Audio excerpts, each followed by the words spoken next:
السلام علیکم ورحمۃ اللہ وبرکاتہ. محترمو لیدونکو کتونکو، زه به یو وار بیا عرض درته وکړم چې زموږ په نن ویډیو بیا تاسې هلته پاړئ چې تاسې تاره ویډیو وباسئ وګورئ. لکه ځکه چې موږ مسلسل یو عنوان روان کړی دی چې انسانیت څه شی دی، منافقت څه شی دی، حیوانیت څه شی دی. په دغو باندې موږ خبرې کوو. نو موږ پر دې باندې را روان یو. اوس چې متقین او مؤمنین موږ په بله ویډیو کې ځله وشلي دي، نو نن ویډیو کې به د مؤمن د زندګۍ فکر څه وي. دا مؤمن چې خپله زندګي د فکر له لارې ګوري، د ده به دا فکر څه وي. نو که موږ د دې جانچ پړتال وکړو او موږ یې ښه وتوږو او ځله ویو شوندو، نو هغه دغه راوځي چې د مؤمن د زندګۍ به خواهش پرستی ځاخه به ازادي وي. دا مؤمن، دا مسلمان، دا یو مخی، دا یکسو، دا خپل، دا له محبته ډک انسان، دغه انسان به د خواهش د ځان، د زړه، د ځیګرغه، د دماغغه نه مني، بلکې له خواهشه ځاخه به ازاده وي. دی به داسې نه زړه مه راته وویل، چې زړګوټي مه څه راته وویل هغه به کوم، چې څه مه خوښه وه هغه به کوم. نو دا خبره به نه وي. که چېرې دا خبره سي، نو بیا ته د الله غلام نه یې او نه د الله بنده یې، بیا ته د زړګوټي غلام یې، ته د خواهش غلام یې. یعنی له خواهشه ازادي او له خواهشه بغاوت. زړګوټي درته وویل چې غلا وکړه، یا څورې هم ګناهونه دي، ګډ خو نه شو شمارلی، ته دا ګناه وکړه، درواغ ووایه، رښتیا مه وایه، امانتو کې خیانت که، امانت تر ځان مه رسوه، وعده په نس خوره او وعده مه پوره کوه، دوکه ورکوه،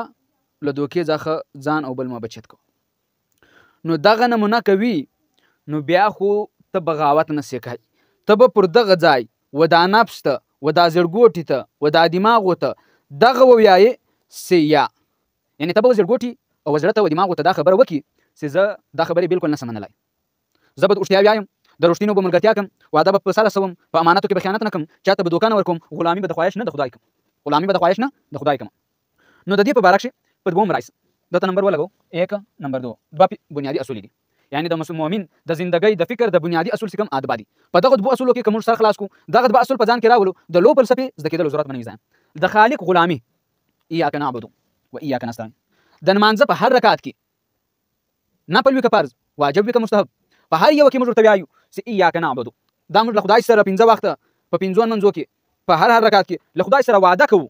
او وعده پر کول خو د مؤمن کار دی، د کافر کار خو د منافق کار خو نه دی. نو موږ دا وعده کوو چې یا الله لک لویازې څه یا لک لویازې موږ بس ته غلامي کوو، ستا هغه به منو، د بل چا هغه به نه ځو، نه به لیډر د خدای پر ځای کښېنو، نه به استاد د خدای پر ځای راته کښېنو، نه به پیسه د خدای پر ځای راته کښېنو، نه به بل شی د خدای پر ځای کښېنو. یعنې زه به عبادت، غلامي، تابعداري چې کوم، لک لویازې به یا الله ستا کوم، غلامي به د خالق وي، د مخلوق به نه وي. اوس لنډه پرده، چا له ملایانو خدایان جوړ کړي دي، چا له پیرانو خدایان جوړ کړي دي، چا له بل چی خدایان جوړ کړي دي، چا له عاملانو دا کوم ستاویزان کوډي موډي دا شنکاږي له دوه ځای خدایان جوړ کړي دي. یا ته بکی الله بکی، هو دای چې کی بیا الله ته ضرورت تر الله خدای مخ ته کړ، د الله خدای نمبر شاته کړ، اول بدای کار کې بیا الله بکی ته بکی کدا سی وایم، نو الله بکی ته بکی راغلی خدای الله خو نه راغلی، نو په کار دا وته اول الله ته سجده راغلی یا کنه عبادت ورته ویل وای، او بیا د دلګي منګولي خدای ته ویل بیا د اسباب اختیار کړ، نو اسباب زاده نه تر ډاکټر لمزه ته بل خاطر مزه، نو له دروغ پرهیز کوي. نو الخالق د خالق غلامی او اطاعت، الله یا رښتیا بیا ته یا یس جی، الله یا وعده پر کوه ته په سر سترګو، الله یا دغه کار کا ته یا هو، الله یا دغه کار کا ته یا هو، څه په خله هو نه په اعمال یو ښکار. فذكر الله تعالی په قرآن فرمای یا ایها الذین آمنوا، مؤمنون ته یای، وعملوا الصالحات، اې د ایمان دعوه کوونکو کې موږ مفهوم راواخلو، اې د ایمان دعوه کوونکو انسانانو مؤمنانو، نو په عمل یې راښکاره کړه. وعملوا الصالحات معنا دا ده چې په عملي میدان یې راښکاره کړه. دلته زه یا خدای منم، هلته د ملک بیا رسي، دلته زه یا خدای منم، هلته د تربوره بیا رسي، دلته د زه یا خدای منم، هلته د بیا له رواج بیا رسي، دلته زه یا خدای منم، هلته د بیا له پیر او له فقیر او له ملا او له تعویذ او له کوډو بیا رسي. نو کوډې موډې نشته، داسې خبرې دي. نو ګډ قرآن د الټا پلټا ولیکي او ستا په غاړه دې دروځړي، نو دا بیا تا ته پورته اثر وکړي. نو بهرحال په زرو کې که یا وي به کونې زه دا خبره قرآن نه منم چې په هر سړي کوډې سوي، چې کوم سړی ګوري په کوډې سوي نو داسې درواغ پلته پلي، خپل کاروبار زیاتول،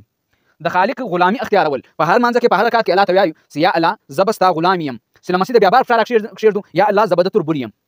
څنګه به تربور یې؟ نو ته چې راووځې دوکان ته ننوځې، په دوکان په کرسۍ کښېنې، ته ظلم کړي، نو ته خو د الله تعالی تربور سپي. په لمانځه کې د نیت ورته وتړلو امامت وکړل یا د مقتدیتوب وکړ چې ایاک نعبدو یا الله زه به د غلامي کوم خو بیا کله د ځنغوزول یا د بل شي پر تله کښېني نو بیا خو انصاف نه کوي الله تعالی خو القسط انصاف کوس ته خو بیا انصاف نه کوي ته خو بیا تر الله لوړه ډینګوي نو په اسانه پښتو کې دا تر الله لوړه ډینګوي نو د خالق غلامي پکار ده او د هغه اطاعت الله تعالی څه یا دا کوه نو ته به هغه کوي او په هغه باندې بزمن تروي او په عمل به ورثابتوي او الله تعالی ته غوله د تاسې مرګ نه راځي ولا تموتوا الا وانتم مسلمین غالبا د سیوا دی تاسې له د تغول مرګ نه درځي چې مسلمان یاست یعنی د الله تعالی غلامي او اطاعت به داسې په کامله طریقه کوي چې هغه طریقه چې څنګه پر هغه لار ته روان یې پر داسې صراط مستقیم چې مرګ درځي او ډز د وزر نه راځي نو بس ته پر جنت پر لارې ته پر څه خلیاره ته پر غلامي خلاصه د خواهش ازادي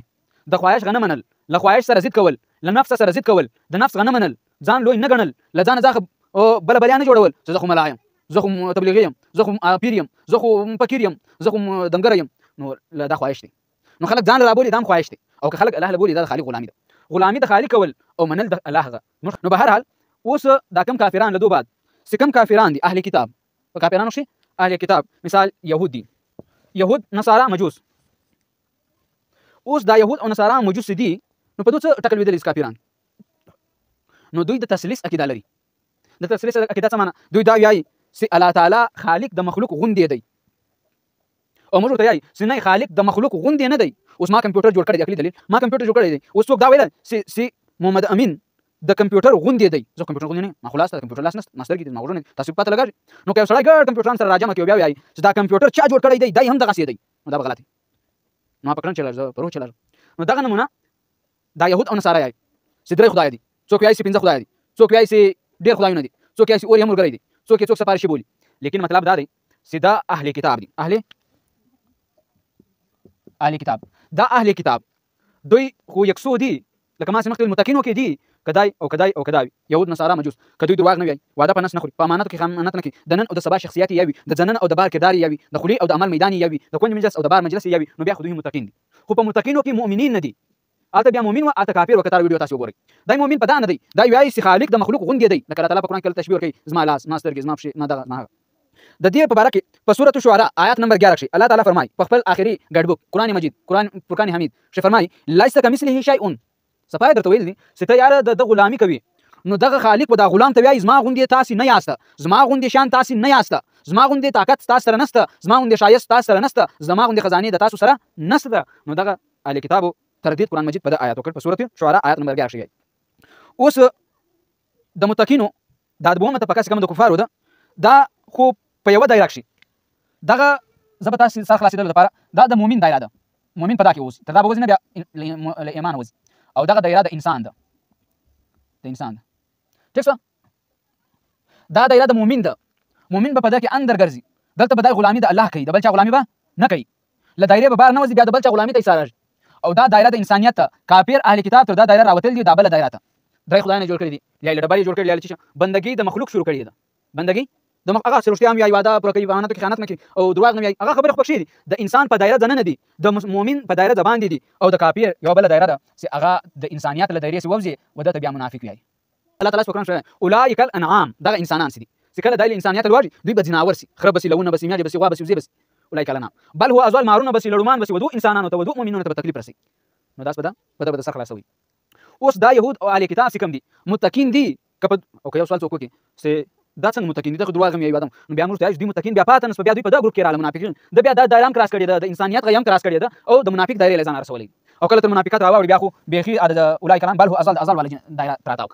یعنی دوی بیا ماران لړمان داسې بل بلیاګان دي جوړ په شکل انسان خو د انسان او ډانچا د انسان خو کارونه داسې کارونه کوي داسې کار مارم نه کوي او د انسان کتلوي ما خدای مړ کوي نو لشکره خو نه خزي او ته خو ویني به ما خو ویني دوی نه به ما خو چونډه په لګي مرسي نو دا تاسو کوم کار کوي لیوه باندې کار کوي او دا تاسو سره زور دی د انسان سره نه بلکې زه انسان هم نه وته دا د انسان په شکل کې کوم جناور دی لده سره زور دی یعنی سوپر پاور دی لده سره اصله ده لده سره درسته ده لده سره بدرګه ده نو په دغه زور شي تاسو مثال واخلئ موږ په دا بختور ملکی سلکم چا سره د زور کرسي رئیس نو دا چورش کړهانو دا ګر د دنیا پر سره خسته او په دا ګر ملکی د ډنډا چلاج څه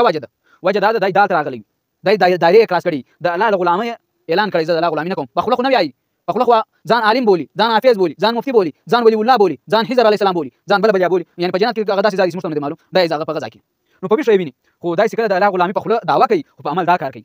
په عمل بیا دا کار کوي د دایره تراوچ نو دا نمونه الله تعالی د عمل کولو توفیق را نصیب کړي نو مؤمن د بنیاد شي د مؤمن د فکر د سوچ بنیاد د بشانه یو بدای د ځان غمنی نه منی بد الله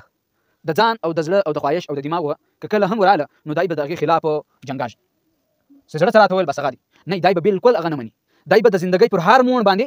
زدا بي اول بي زدا بي چې د ژوندۍ پر د مون د الله حکم دا دی او د پیغمبر طریقه دا ده د ژوندۍ پر مون د الله حکم د پیغمبر طریقه ته معلومه نه ده دای به تلاش کوي زما واده دی ما مړی سوی نو دای سکه پر کم چا زړه نه اسوي او کم څوک دای عالم بولی نو دا نو تاسو عالم یم لا پلان کې لواري سره یا دا کم انسان ته مسله ور پیدا ده چې کم څوک دای عالم بولی او تقوادار بولی هغه ملاله دوالي سي او ورته ودی چې د ژوندۍ پر د امون زرا ګرځیدل یم اوس د الله حکم څه دی د پیغمبر طریقه څه و د ژوندۍ د غمون علی و د الله حکم څه دی د نبی طریقه څه نو دای وروشي نو الله تعالی د مکل توفیق نصیب کی او یو خواهش ځخه ازادي وي خواهش به خو منونه او بغاوت وکاو د خواهش او د خالق به کامل غلامی کو او کامل خبر به منو او په عمل کې بیراولو عمل ډیر ضروری دی عمل کې بیراولو خو تر عمل مخکې ضروري علم دی نعمل ځکه ولیکن ستاسو په نظر راشي دا عین لام میم دی او دا عین لام میم دی خو صرف مخکې شاته شوی دي نور ماده یو علم او عمل علم په دواړو کې یو رنګ شان دي خو اول دا دی بیا پسې دا دی بیا به اطاعت او المنز دی تر مانځه مخکې زده کول دي چې کله زده کې بیا به المنز کې نو چې المنز وکړي بیا به د مانځه په خبرو عمل کې واخر دعوانا ان الحمد لله رب العالمين